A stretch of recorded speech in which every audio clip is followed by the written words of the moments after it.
Hello, donc aujourd'hui je vous retrouve pour vous faire la vidéo sur mon ressenti concernant mon premier semestre de master qui s'est donc terminé début janvier. Le 11 janvier on a attaqué le deuxième semestre. Donc ça fait à peu près 15 jours que le premier semestre est terminé. Je vais commencer par directement répondre aux questions que vous m'aviez posées dans la story. Et puis après si j'ai des choses moi à rajouter par rapport à ça, je le ferai. Donc la première question qu'on m'a posée, c'est la différence entre la licence et le master, ou la différence entre la troisième année de licence et le master.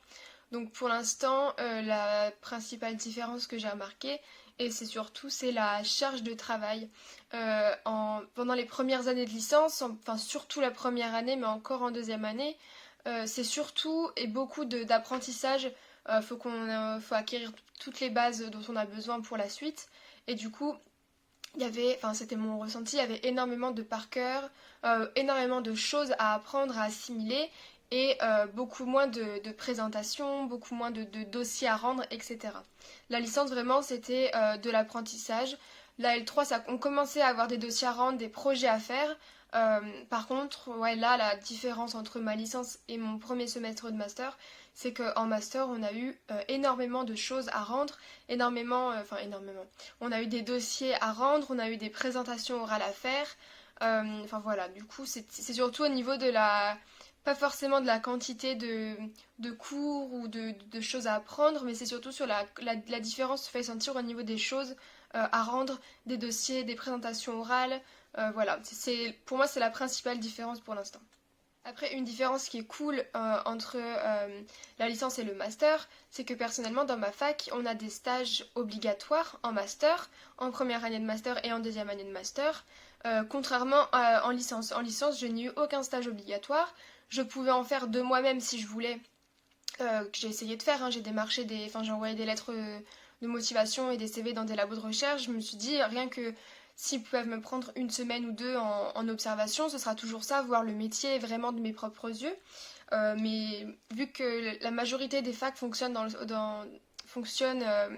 par stage obligatoire au niveau du master, et ben toutes les entreprises et tous les labos en fait prennent principalement et en premier lieu ils prennent les étudiants en master quoi dans les demandes de stage, et les licences on passe après. Et moi perso j'ai jamais réussi à avoir un stage en licence. Du coup la différence qui est cool, c'est que là nos stages sont obligatoires et c'est trop bien d'avoir des stages. Et donc on a un stage de 8 semaines, 6 semaines à 8 semaines, là au deuxième semestre, donc pendant avril-mai. Et on aura un plus long stage en deuxième année, l'année prochaine, donc à partir de janvier jusqu'à mai-juin il me semble. Janvier, février, mars, avril, mai, juin. Ouais, vers mai-juin. Donc ça c'est cool et c'est une différence qui est positive. Ensuite vous m'avez demandé mes matières préférées et les matières que j'ai le moins aimées pendant ce premier semestre de master. Donc moi je suis en master micro-environnement cellulaire et pathologie, donc c'est surtout de la biologie cellulaire et un peu de biologie moléculaire. Alors la matière préférée que j'ai eue, euh, j'ai bien aimé mon option. Alors en premier semestre j'avais option euh, physiopathologie et interaction moléculaire, quelque chose comme ça, je sais plus exactement le nom, et une autre option qui était prolifération cellulaire et cancer, enfin quelque chose comme ça. Et j'ai bien aimé mon option donc physiopathologie qui se déroulait pas dans ma fac mais en fac de médecine. J'ai bien aimé, mais c'était des choses que j'avais déjà vues, donc des choses intéressantes et qui me plaisent, mais des choses que j'avais déjà vues, donc j'ai pas appris énormément de choses dans cette option.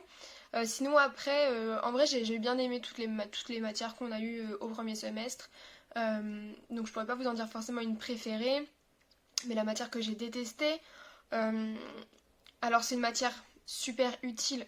Enfin, mettre ça en première année de master, je trouve ça compliqué, enfin, parce qu'on est déjà censé le faire, on est déjà censé avoir eu des petits boulots pour certains, peut-être même des stages.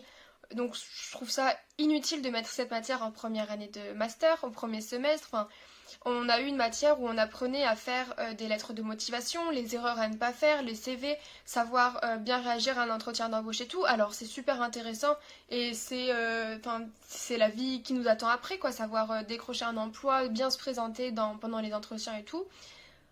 Mais c'était pas intéressant, quoi. Sur le coup, suivre des CM comme ça, en plus à distance de ça, franchement c'était hyper barbant pour ma part.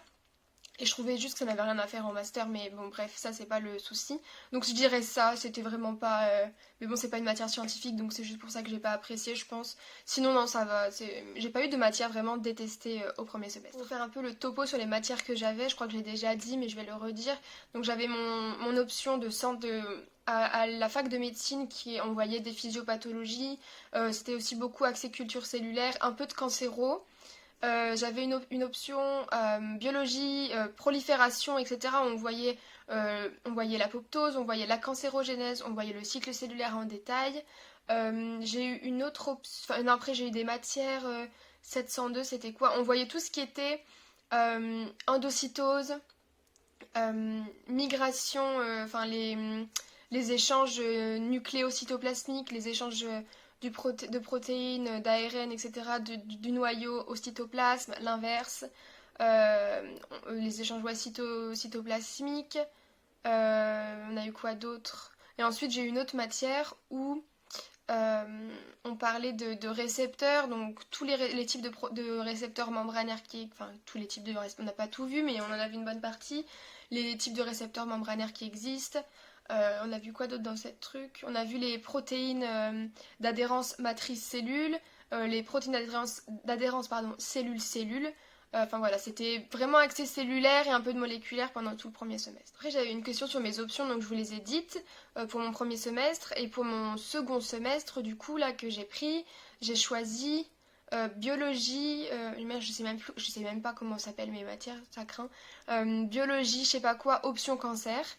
Euh, donc on voit on a eu quelques cours sur surtout de l'épigénétique, donc tout ce qui va être méthylation de l'ADN, etc., des histones, et, euh, et donc on a des cours aussi de cancéro.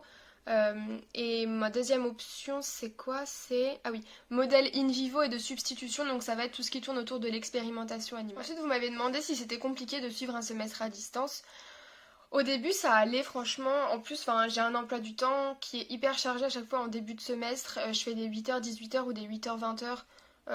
Donc du coup, devant un ordinateur, sur une chaise, mais ça comme tout le monde, j'ai envie de dire, enfin comme tous ceux qui sont en distanciel. C'était pas compliqué au début, franchement, ça allait. Mais je vous avoue que sur la fin, là vraiment, novembre, décembre, c'était une catastrophe. Vraiment, j'ai eu une grosse baisse de morale. Et de motivation surtout.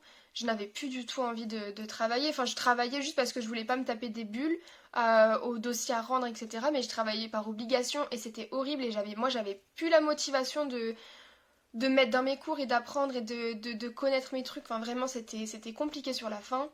Euh, mais franchement, ça va. Genre, on n'a pas le choix en fait, c'est ça. Hein. Donc on s'habitue. Par contre, là, je vous avoue que la reprise, c'est compliqué. Enfin, franchement, j'ai commencé le deuxième semestre, là, le semestre 8 fatiguée. Et avec pas forcément de motivation plus que ça. Et c'est compliqué. Mais bon, ça va arriver. Je m'accroche au stage qui va bientôt arriver, qui arrive au mois d'avril. J'espère et je prie de tout mon cœur pour que ce soit maintenu. Parce que sinon, bah ça va être bien relou. Mais bon, c'est vraiment là le truc qui me motive, c'est me dire accroche-toi jusqu'au stage, après ça va aller. Mais voilà, j'espère juste pouvoir peut-être retourner à la fac pour des TP. Je sais qu'il y a des profs qui sont en train de faire des pieds et des mains pour qu'on puisse quand même faire des TP en présentiel, ce serait cool. Parce que ça, les TP à distance, mais c'est horrible. Genre vraiment, les TP du semestre 7, en plus on avait des TP qui avaient l'air d'être trop cool, et on passe les TP. En fait, nos profs ont filmé les manips que eux ont fait au labo, et nous, en fait, on est assis sur une chaise chez nous à distance, en visio, et le prof nous montre les manips qu'on aurait dû faire, il nous passe les films qu'il a tournés, il nous explique le protocole, blabla. Et après, tu dois rendre un dossier, un compte-rendu de TP là-dessus. Le TP te l'a pas fait, et t'es devant ton ordinateur, et t'es trop frustré de voir les manips et le TP hyper cool, en fait, que t'aurais pu faire, et que, bah non, tu ne fais pas. Mais bon, après, ça, voilà. Donc j'espère qu'on pourra faire quand même quelques TP en présentiel. Mais sinon, tout ce que j'espère, c'est qu'on puisse retourner à la fac en septembre, quoi, pour la rentrée 2021-2022. C'est tout ce que j'espère. Je sais que perso, je retournerai pas à la fac, sauf peut-être pour des TP. Je retournerai pas à la fac avant avril et après mon semestre est fini parce que je suis en stage et basta. J'ai juste ma soutenance de stage à faire en présentiel, si ça se fait. Donc je sais que je n'aurai plus de CM ni TD en présentiel à la fac jusqu'à la rentrée. Donc j'espère jusqu'à la rentrée, on pourra prétendre à avoir une rentrée en présentiel et des cours en présentiel. Sinon voilà, dans l'ensemble, mon premier semestre de master s'est bien passé, donc entièrement à distance. Mais ça s'est bien passé, j'ai vraiment bien aimé les matières qu'on a eues, les cours qu'on a, les choses qu'on a appris, franchement j'ai vraiment bien aimé, et même les présentations, les comptes rendus qu'on a dû rendre, le TER, enfin mon mini mémoire là que j'ai fait avec une camarade qui s'appelle Louise également. Je sais pas si elle va regarder cette vidéo, mais coucou si tu regardes. Enfin voilà, ça c'était hyper intéressant. On a choisi nous-mêmes le sujet. C'était un sujet donc forcément qui nous intéressait. On a appris des choses. Enfin, c'était vraiment intéressant dans le sens où on a vraiment appris, mais après c'était pas facile avec le distanciel. Mais sinon, je ne regrette pas pour l'instant d'avoir choisi ce master au niveau de ce qu'on apprend. Franchement, c'est quand même intéressant. Donc voilà, j'en ai fini avec cette vidéo. Si vous avez d'autres questions, n'hésitez pas à les poser en commentaire, je répondrai à tout. Et voilà, je vous souhaite une bonne journée.